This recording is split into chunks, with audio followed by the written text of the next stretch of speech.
In the dead of night on March 19th, flashes lit up the skies over Israel's third-largest city. Surveillance cameras captured the moment Iranian missiles streaked toward the massive Bazan oil refinery in Haifa. Debris from intercepted warheads rained down, sparking fires at the facility that supplies more than half of the country's fuel. Israeli authorities moved quickly. They contained the blazes, restored power within 45 minutes, and reported no significant structural damage and zero casualties at the site. Yet the message from Tehran was unmistakable. This was retaliation, delivered with precision-guided ballistic missiles. What began as a targeted military campaign has now morphed into something far broader, an explicit energy war that is already rippling across the globe. For families filling up at pumps in the United States and United Kingdom, the stakes are no longer abstract. Oil and gas prices surged sharply in the hours after the strike, and analysts warned the disruption could linger for weeks or even months. This single night's events have pulled the conflict into dangerous new territory, where refineries, liquefied natural gas terminals, and the vital Strait of Hormuz have become the new front lines. Let's step back to understand exactly how we reached this moment. The chain reaction started the previous day when Israeli forces struck Iran's South Pars natural gas field, the largest in the world, shared with Qatar, and the nearby Asaluye processing hub. Those precision strikes, confirmed by independent analysis, knocked out up to 1/5 of Iran's gas processing capacity. More than 90% of Iran's electricity comes from gas-fired plants, so the blow landed hard on everyday power supply inside the country, and immediately halted gas exports to Iraq. For Israel, the move was strategic: degrade Iran's economic lifeline and send a clear warning that any attempt to choke the Strait of Hormuz would carry an immediate price. Iran answered within hours. The Islamic Revolutionary Guard Corps announced that its missiles had struck refineries in Haifa and, they claimed, Ashdod farther south, along with other security targets. Israeli officials say most incoming missiles were intercepted, and any damage came from falling debris rather than direct impacts. Power lines were clipped by shrapnel. Fires broke out at 2 spots inside the Haifa Refinery complex, but were brought under control with no threat to the public. Compare that to a similar Iranian strike on the exact same facility last June, which killed 3 people and shut the plant down completely. This time, the defenses held, yet the psychological and economic shock still landed. The battlefield has now expanded well beyond Israeli territory. As Iranian retaliation unfolded, missiles and drones also targeted energy sites across the Gulf.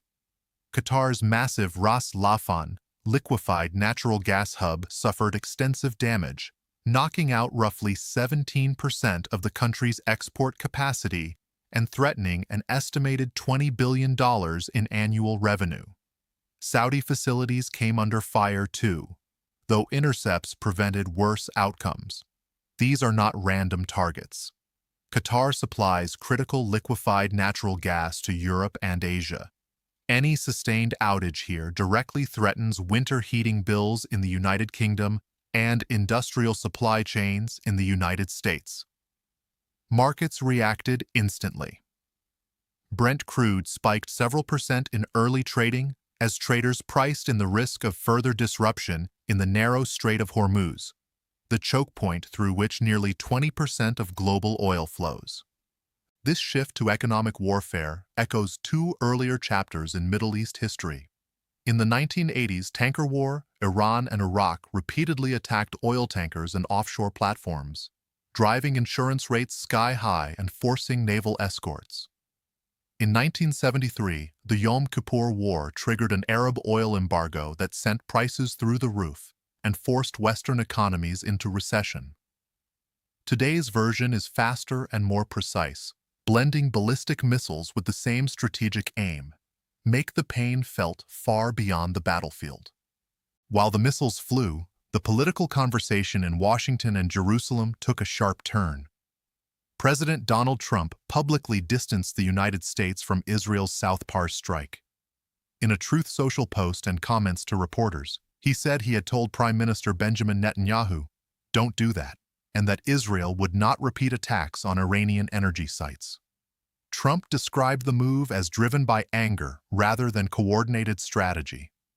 Netanyahu, speaking at a press conference in Jerusalem, pushed back firmly. He insisted Israel had acted alone on South Pars, denied dragging America into anything, and declared that Iran's nuclear enrichment capability and ballistic missile production had been effectively buried. He added that the war could end faster than many expect, and that any Iranian attempt to close the Strait of Hormuz would fail. The contrast could not be clearer. On one side, an American president signaling restraint on energy targets to avoid dragging the U.S. deeper. On the other, an Israeli leader claiming decisive degradation of Iran's most dangerous programs and vowing to continue the broader campaign. Defense experts watching from think tanks like the Institute for the Study of War note that these public differences highlight growing strategic divergence caused by the mounting economic pressure. Longer fighting means higher fuel costs for everyone, and that reality is now front and center in both capitals. At the Pentagon, the response was measured but unmistakable. Defense Secretary Pete Hegseth briefed reporters that March 19th would see the largest strike package yet against Iranian targets. He reminded lawmakers that previous operations had already hit more than 7,000 sites, neutralized Iran's surface navy, and reduced ballistic and drone attacks by 90 to 95%. A $200 billion supplemental funding request is now moving through Congress with the blunt assessment that it takes money to kill bad guys. The message is clear. America is not stepping back from the air and naval campaign, even as it urges caution on energy infrastructure. For viewers in the United States and United Kingdom, the human and pocketbook impact is already arriving. Higher gasoline and heating costs will hit family budgets within days. European allies who rely on Qatari, liquefied natural gas are watching closely, aware that any prolonged outage could force emergency measures this winter.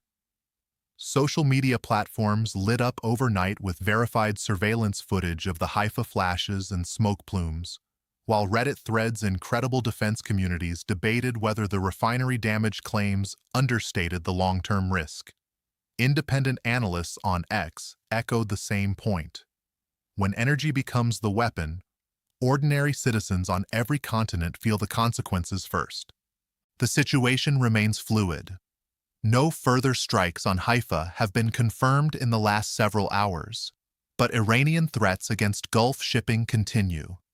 The Pentagon has signaled more operations are imminent, and Israeli officials maintain that Iran's command structure is in chaos. The Strait of Hormuz stays open for now, yet the risk of closure hangs over every tanker route. So where does this leave the conflict on day 20? The energy war has introduced a new variable that neither side can fully control. Fuel prices are climbing, global supply chains are tightening, and political leaders in Washington and Jerusalem are navigating a public split over targets and timing. The coming 72 hours will test whether restraint on energy sites holds or whether escalation pulls more nations into the fray. The world is watching closely because the next moves could determine not only the future of the Middle East but the cost of filling your tank and heating your home. What do you think happens next? Drop your analysis in the comments below. We read everyone.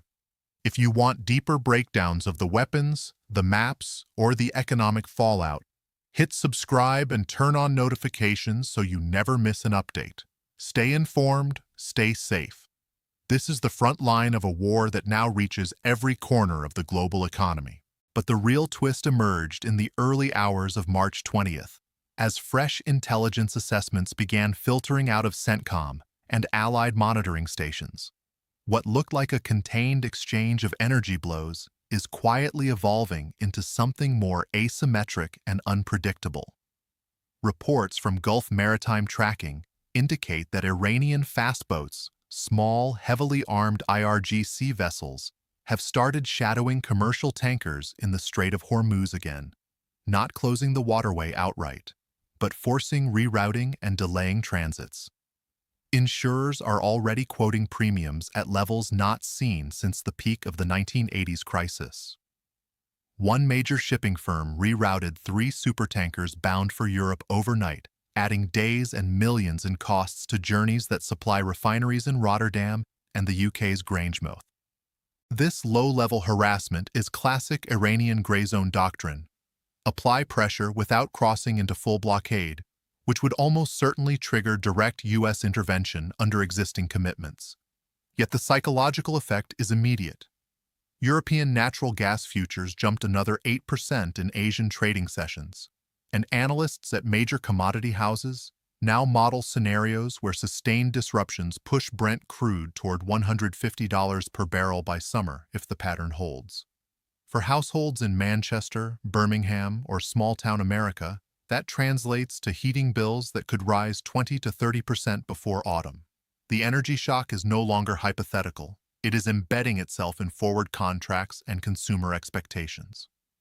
Meanwhile, back in Washington, the Pentagon briefing room grew unusually tense during follow-up questions after Secretary Hegseth's announcement.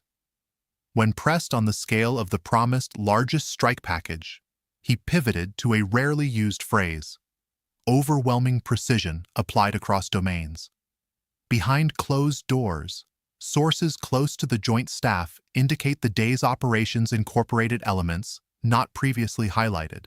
Standoff hypersonic glide vehicles launched from B-52s operating out of Diego Garcia, coupled with swarms of low observable drones seeded from carrier strike groups in the Arabian Sea. The goal appears twofold: collapse remaining pockets of Iranian missile command and control, while simultaneously blinding residual air defense radars along the southern coast. Early indications suggest at least 24 additional high-value targets neutralized, including mobile launchers that had evaded earlier waves. Yet here is where the strategy encounters its sharpest friction point. Israeli officials, speaking on background to select outlets, privately express frustration with the American restraint on energy infrastructure. They argue that leaving South Pars partially intact allows Tehran breathing room to fund proxy reconstitutions in Yemen, Lebanon, and Iraq. Netanyahu's claim that Iran's nuclear program is buried drew immediate pushback from non-proliferation watchdogs. Independent satellite analysis released this morning shows no conclusive destruction of underground enrichment halls at Natanz or Fordo, only surface damage to support buildings and power substations. The highly enriched uranium stockpile, estimated at several hundred kilograms before the war, remains unaccounted for in public assessments. If even a fraction survives dispersal to covert sites, the breakout timeline could shrink rather than extend. This gap between rhetoric and reality fuels a deeper question circulating in defense circles. Is the campaign truly decapitating the regime, or merely reshaping it under new, potentially more unpredictable leadership? Whispers from Tehran suggest the post-Khamenei transition is far from smooth. The interim clerical council appears fractured, with hardline factions pushing for escalation, while pragmatic voices, reportedly including elements of the old foreign ministry, quietly explore back-channel de-escalation signals through Oman and Switzerland. No formal talks exist yet, but the very existence of those channels indicates desperation on one side and calculated patience on the other. Adding another layer of complexity, Gulf partners are no longer passive observers. Qatar Energy confirmed partial resumption of LNG loading at undamaged berths, but under heavy U.S. naval escort. Saudi Arabia quietly activated emergency drawdowns from strategic reserves to stabilize domestic supply, while publicly condemning Iranian attacks as acts of economic terrorism. Behind the scenes, Riyadh has accelerated quiet arms purchases, Patriot batteries and THAAD systems, signaling preparation for a prolonged shadow war over energy routes. The UAE, meanwhile, has repositioned naval assets to guard Abu Dhabi's offshore fields, creating a de facto multinational picket line across the southern Gulf. For ordinary people caught in the crossfire, the human dimension sharpens further. In northern Israel, 4 civilians sustained shrapnel wounds in Kiryat Shmona during the same barrage that grazed Haifa. Minor injuries, but a reminder that even intercepted salvos produce lethal fragments. On the Iranian side, casualty figures remain opaque, but hospital reports from Bushehr province describe overloads from workers injured in secondary explosions at processing plants near South Pars. International humanitarian groups warn that prolonged blackouts, now affecting swathes of southern Iran, threaten water desalination plants and medical refrigeration, compounding an already strained civilian infrastructure. As dawn breaks over the region on day 21, the conflict balances on a razor's edge. Restraint on energy targets appears fragile. Gray zone maritime pressure is rising, and the next large-scale strike package could either force Tehran toward meaningful concessions or ignite the full regional conflagration many have feared. The strait remains open, but narrower by the hour. Global energy markets hold their breath, and so do millions watching fuel gauges and utility bills climb. The coming days will reveal whether this war ends through exhaustion, negotiation, or catastrophic miscalculation. History shows energy conflicts rarely stay contained once the first major facility burns. What path do you see unfolding? Share your thoughts in the comments. We're tracking every credible angle. If these updates matter to you, subscribe and enable notifications. The next twist could break at any moment. This is no longer just a regional fight. It is reshaping the world's energy map in real time. Stay vigilant.